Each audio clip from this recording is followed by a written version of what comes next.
let's take a moment and just breathe into this space, wiggle into this space, shake it off. And so today, we're talking about a call for healing, and how that applies to our lives personally and individually. You know, I believe that our lives are a classroom, and I cannot begin to understand why some of those lessons were put into different individuals' lives, but I believe our lives are classrooms. And we can learn from what is happening in our lives or choose not to. And it's going to come right back around for us to look at again, which is fine because we're all at different stages in our lives where we're either prepared or not prepared to deal with something. So Denny and I like to watch a movie in the evening. That's our entertainment, sometimes a series. So we watched a little mini-series the other day where one of the main characters was a teenage girl. And she lived with her dad. And she had issues with her dad. And we could understand why she had issues with her dad. Her mom had passed away a couple of years ago, and her dad had a rather unusual way for dealing with his grief. And he was definitely running away from facing, moving through those feelings and the grief process. And although his daughter was a teenager and didn't need him to feed her or clothe her, she could take care of herself, he had abandoned her emotionally, while she is also grieving the loss of her mom. And so what would we would see in these conversations when things got difficult, or things didn't go her way, or she didn't like what was being said, she ran. She went out the door, she went to her room, she went upstairs. Each and every time things got rough, she ran. And it happened so often that when there'd be an uncomfortable conversation, Denny and I would kind of look at each other, waiting, and yep, there she'd go. She would run. Because teenagers do that. Teenagers are still developing their coping mechanisms on how to get along in life. And if they're lucky, they are surrounded by adults in their home who have very healthy, mature ways of dealing with conflict and change, and the young people can model that, but they still have to test it on their own. So they're developing these mechanisms for dealing with conflict and disagreement in the world. You know, they're flexing their muscles. They're learning who they are so that in knowing who they are, they can be more accepting to those around them who are different. So you can live in harmony even when there's disagreement. And so yes, I could see how and why this young lady would run whenever there was disagreement. She didn't know how to work through it in a healthy way. It's understandable. We do that as adults too. I know I have. Just too hard, too much. I don't have enough energy for that. You can't possibly take that on right now. And it's going to circle back, and it's going to get me sometime. And hopefully when it does, I'm better prepared.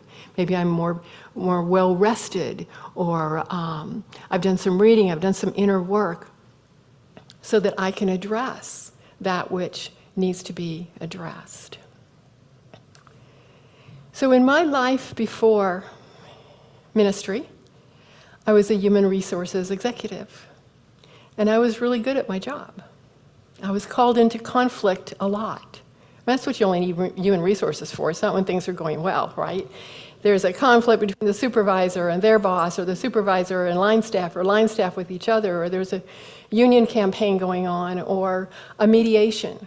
EEOC, if someone would file a charge with the Equal Employment Opportunity Commission, claiming that we were unfair, discriminatory, or against our policies, and I would be the one to go represent the company. So I was the bad guy. I went to represent the company.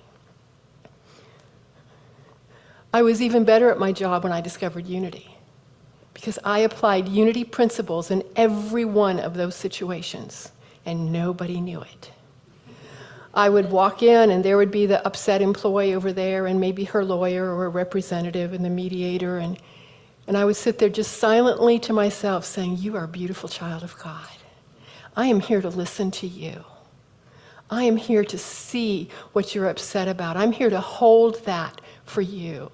I am committed to resolution today that will make you happy, that will make you feel heard and acknowledged and worthy.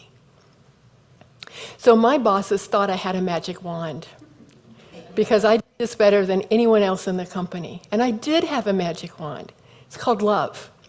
I did not go into those situations in fear. Oh, what's this going to cost the company? Am I going to be able to settle this today? Is it going to go on all week? I walked in with love and held that space. Even though I knew that there was, conflict directed at me, it wasn't about me. I could go in there and be that space of love. So I don't seek out conflict, but I'm not afraid of conflict either. So several years ago, I had a member of a congregation that I was working with come to me and let me know that they had an issue with the board. They had a long-standing issue with the board. And I always find that interesting because the board is not like a separate entity. The board is members of our church that have been voted on by members of our church to serve for a specific period of time. And every year, one or two people go off and new people come on. So if someone has a long-standing issue with the board, there's a whole bunch of people involved in that issue. I foolishly thought he wanted resolution. And so I'm in the, I can fix this mode, I'm going to hear him out and see what he's upset about. But what also happened in that same time frame is they did something that from my viewpoint, was manipulative and kind of took advantage of my good nature. I don't like to feel snookered. And so there was a little bit of that going in the back of my mind. So I'm reaching out to this person, because they're sending me long letters and emails, and I'm reaching out to this person. I'd like to get together. Let's sit and talk. No. I'll come to you. You don't have to come to the church. Wherever you are, let's go to a neutral location. No. It took me a while to realize they were not interested in resolution. They just wanted to complain about it. And that can be okay too. Once you realize that that's what's going on, you can be a witness, you can be a listening ear. Doesn't mean you're going to commiserate necessarily, but you can be that for a person. But as I was struggling with this, I'm like, how do you come to a resolution with someone who's not invested in the outcome? And the answer was very clear. You can't. You absolutely cannot. If there is some conflict that's affecting you, you can resolve that. But if an individual is not interested in resolution, I kind of call that dump and run. Here's all the things that are wrong, bloop, and then take off. And so I let this person know that I would hold them in prayer, but that I would not address any of their issues if they were not willing to sit across the table from me somewhere, sometime. And that was really hard for me to do. That was really, really hard. And yet, it was the healthiest thing I could do for both of us. And there are those times in our lives where we're not at that place of resolution. We're too wounded, or we're too hurt, or we're afraid the person might bully us, or whatever it might be. And we can be okay with that too. We're all exactly where we need to be right now. And there are things that you're addressing today that you wouldn't have felt able to 10 years ago, or 5 years ago, or maybe even last week. Because we're constantly, continually developing our skills in knowing how to connect in meaningful ways with people and to not get our buttons pushed. Because when our buttons pushed, we get defensive. Just like when I got snookered. I got a little defensive about that. And so to be able to be with people, and when things get pushed, no, that's a call for internal healing. I have stuff to heal. I have stuff to look at. I need to see what's happening there. Because like I said, it's a classroom. It's like holding that beach ball of your emotions or your hurts below the surface of the water and thinking it's not going to pop up somewhere else. Oh yeah, it's coming back up. It's coming back up until you've healed it to the point that it's not full of hot air anymore. And we all have those places. So have you ever heard the saying, you're never angry for the reason you think you are? It comes from A Course in Miracles. I am never upset for the reason I think. Now, when we're upset, we're pretty sure we know the reason. Did you hear what that person said? Or the way they treated me? Or dismissed me? Or ignored me? Or the fingers are all going this way. We think we know why we're upset. We're sure, we're solid about that. But it's never about them. It's always our own stuff that we need to look at, to be patient, to be gentle with, and to heal, to give the time and the attention, to open our heart to, and let that healing occur within us. And it's wise of us to know our hot spots and to recognize them. It can become a game. When that feeling comes up, that irritation comes up, you can go, yeah, I don't need you right now. I know what this is about. So let me give you an example about me personally. Maybe this will help you identify some of your hot spots if you haven't looked at them before. If someone says something about my looks, I'm okay with that. I know who I am. Or my height. I used to get this a lot when I would visit the nursing homes and elderly gentlemen. Of course, I look that much taller, and if somebody's in a wheelchair, they'd say, oh, look, you're a tall glass of water. My height, I love my height. Now, I didn't as a teenager. It was very awkward not being able to find jeans long enough, but I love my height. Or let's say someone wants to intimidate me about education. There are a whole lot of people out there way more educated than I am.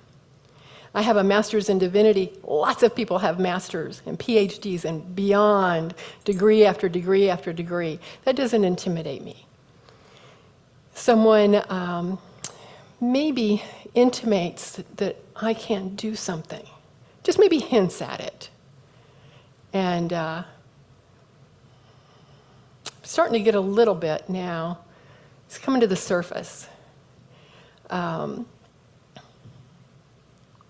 Someone dismisses me or minimizes me. I've got a pretty healthy ego. I can usually deal with that one, unless it's a pattern. And then I'm going to get irritated. If someone comes right out and says, you can't do that. Now, I'm not talking about climbing Mount Kilimanjaro. I'm talking about something that's kind of, within reason. I get irritated.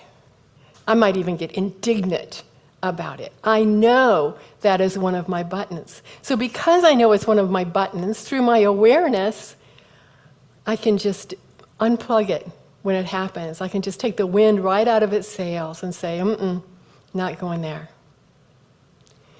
And we can look at the reasons for our buttons, and I'm not saying that that's entirely necessary, but it might help you understand perhaps why something is right below the surface, waiting, for somebody to push on it. So when I look at my life, as a child, I grew up in the 70s. As a young person in the 70s, well, 70s was all about rebellion. People were burning their bras and, the man, and great music. And that was never me, because I was very much a rule follower. I was very much, between the ditches there. Not so much now. I kind of see rules more as maybe suggestions. But back then, very, very much. And so, but my parents and my grandparents were of the mindset that boys did these things and girls did these. Boys could be doctors and lawyers and firemen and police officers and businessmen, and girls could be moms and nurses, maybe teachers, and maybe a secretary. So I carried within me a very personal rebellion that nobody was going to tell me what I could or couldn't do.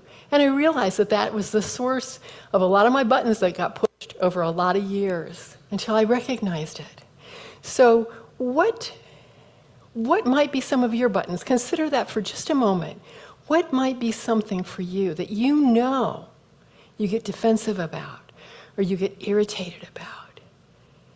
It's really good to know what those are so that you can Pay attention to them and heal them, because it's all a call for healing. Everything that irritates us, hurts our feelings, annoys us, is a call for healing. And that healing happens within. That healing always happens within. It's always an inside job. What is good for us to know is that these old beliefs or these old feelings we have, they may be really deeply rooted. They may be ancient, but they are not chiseled in stone. We are able to change our belief system through commitment, through awareness, and through patience. So imagine, if you would, a world where everyone had healed their stuff. Everyone. No one was walking around with any woundedness, so when they bumped into other people, they didn't get irritated or indignant or upset. Everyone was walking around healed. No triggering by language on the news. Extremes did not upset us at all. Snarkiness, somebody's snarky with us. We see that as a call for love. We're not insulted by that. We see that they're hurting. We see that they're hurting. Aaron has a saying I love. They're not giving me a hard time, they're having a hard time. If we have healed all of our stuff, we can sit in that space, be in that space. And if someone's upset, we open our heart to them. We open our heart to them. Imagine a world that was like that. So much more joy for everyone. So little conflict. Our heart's always opening for understanding, for giving the benefit of the doubt, and for supporting one another. We say we want peace in this world. We hear that a lot. Peace in the world. This is how we do it. We do it by healing our stuff. That's how we have peace in the world. It's not by carrying flags or going to rallies or even making our awesome peace signs at the beach, our sand sculptures. It's an inside job. It starts with each one of us to heal the stuff we're walking around with. That is how we have peace in the world. That's how we create it. To respond to every call for healing, whether it's within us or within another person, and respond to it with great love. Because that's who we are and that's who we came here to be. Great, great love. This morning I'm turning to a letter the Apostle Paul, 2 Timothy. Now, Timothy was the son of a Greek and a Jewish woman who became a Christian and who became kind of a traveling partner for Paul as he went to the different churches and in his ministries. And Paul probably wrote this during one of his many times in jail. He was at this time expecting that death would probably be soon, and so this was kind of his farewell to Timothy. And he is urging him to stand firm and to keep following the teachings of Jesus no matter what, to keep spreading the good news. So what it says in Timothy 1:7 is, "For God has not given us a spirit of fear, but of power and of love and of sound mind." These are the tools we already have: power, love, and sound mind. And we can stand firm in these attributes, knowing that we have been blessed with all of them, with each one. Anytime we feel less than, anytime we feel not enough, whatever the not enough of is, it's a call for healing. It's a call for healing from the Most High. So as I said earlier, we're here to love. We are. And when we're here to love, it gets messy. As personalities are involved. It can be hard. But as we continue to heal our stuff, we live in more joy. We live in less conflict. We're more willing to look at our stuff.